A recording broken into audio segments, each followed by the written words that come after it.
The essence is the I am. The perfume arising out of the I amness, when it's not associated with other qualities, is peace, joy, space, compassion. That is its nature.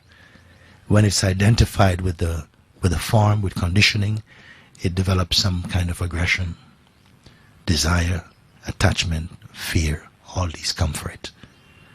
Spirituality or religions is only to strain out, to comb out the conditioning, to transcend them, so that the I amness remains only as I am, unassociated being. Therefore, it is the I amness that is meditating with the mind in order to transcend the mental influence, the mental conditioning. This is what Bhagwan Ramana Maharshi meant when he says, the I removes the I, yet remains the I. The I am combs out the I am me, I am the conditioning, I am the preferences, I am the attached, I am the man, I am the woman. Combs it out means it transcends it and remains only as the intuition, that feeling of conscious presence, the sense I am. The sense I am is the God within you. That I amness is synonymous with consciousness. It's available in the waking state and dream state. In deep sleep state, I am is not there. In deep sleep, the sense I am is not there. And no one is afraid to go into deep sleep, which is transcendent to even I am. We spend good money to buy the best bed, to forget everything, even yourself. Even you could be married this morning, as I say, honeymoon tonight. You cannot take your bride or your groom into that state with you. No one. You could have a newborn baby. When deep sleep comes, you cannot be a mother or a father in that state. And yet, we love this state, which is beyond consciousness. When you're not a father, not mother, not son, no future, no time, no past, no God even, no religion, no belief. Nothing is there with you. And we're in love with that. No consciousness. Consciousness is there in subtle way because we enjoy sleep. Have we considered these things?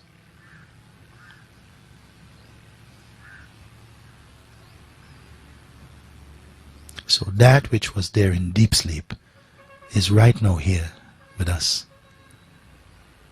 It's our own being. Now consciousness is here so that we can comprehend things, we can contemplate, we can discuss. These are the attributes of consciousness. These are the abilities within consciousness.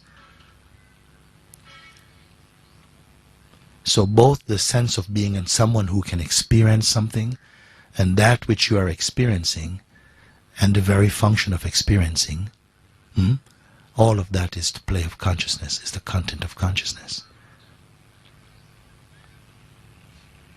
You are aware that you are conscious. That awareness of your consciousness is prior to consciousness even. We don't contemplate these things, so it seems ridiculous. No? That the only way you have of knowing is within the realm of consciousness and the mind. And this is true. The only way you have of knowing objectively is like that, with the consciousness. Yet something knows consciousness.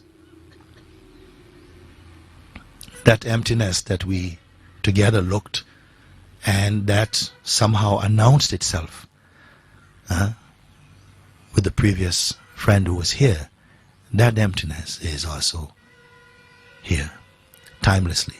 It does not move over for the mind to come and sit down. It is like space. Space is everywhere present. But wind has to move about and stop, move and stop. But space does not move about. Our beingness, our self, our soul self is like this space. It doesn't come and go.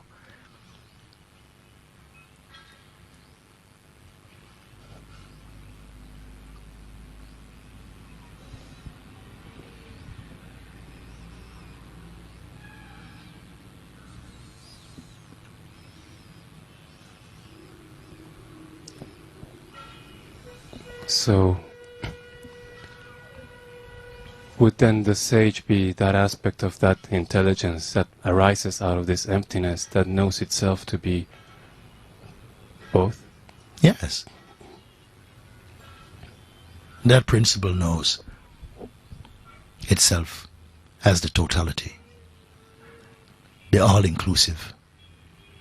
But that aspect of itself which manifests as personality, it has no interest in it at all, knowing that it's completely illusory.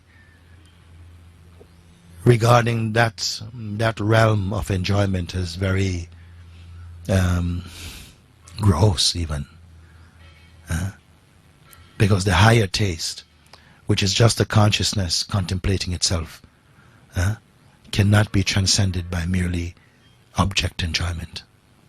But object enjoyment is there because that principle also tastes object food through this object body and enjoy it. But it's not dwelling in the field of duality in that extent. So therefore, he cannot feel hatred, knowing that the root of all sentient beings is the same as himself.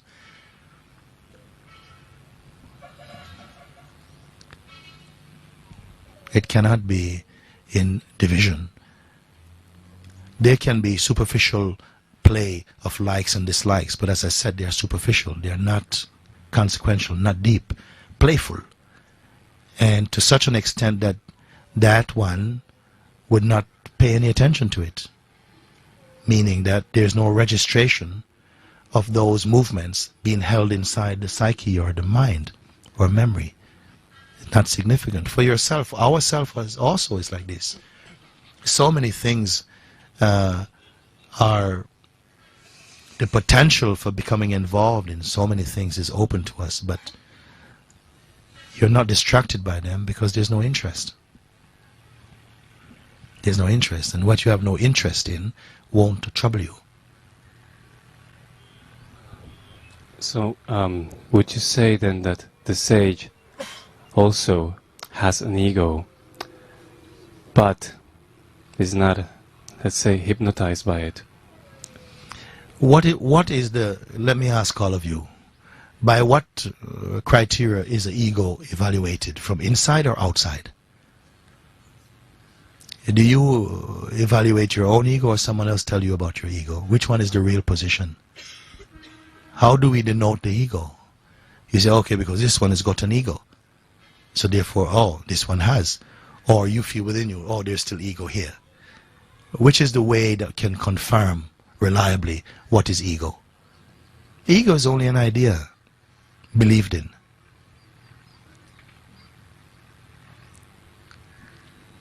There's only the self and its manifestation, the sense I am. Ego is a very flimsy part of its projection. When it believes itself to be the body, a particular conditioning, it really believes in it and it hasn't really contemplated it, then the belief in this, in I am the body, I am the mind, I am my programming, creates so much distortion, so much corruption in the consciousness, so much suffering, ill-conceived, not real. So to speak about how to help the ego, I mean, what medicine will you give a ghost with a toothache? It is a bit like this.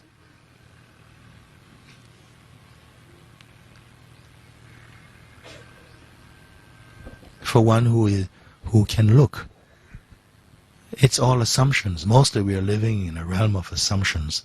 I am like this, you are like this, and because of the belief in this, you believe it into existence.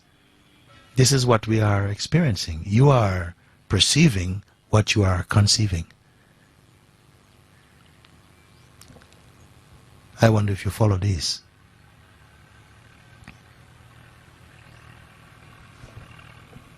These things, ourselves, we have to understand them.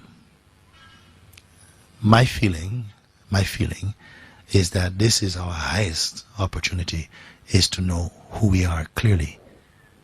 Knowing means know and be that. And that's the only remedy for all the suffering that takes place on the planet. We are not aware of the nobility of that principle that is moving inside this body. It's capable of immense goodness, immense badness also.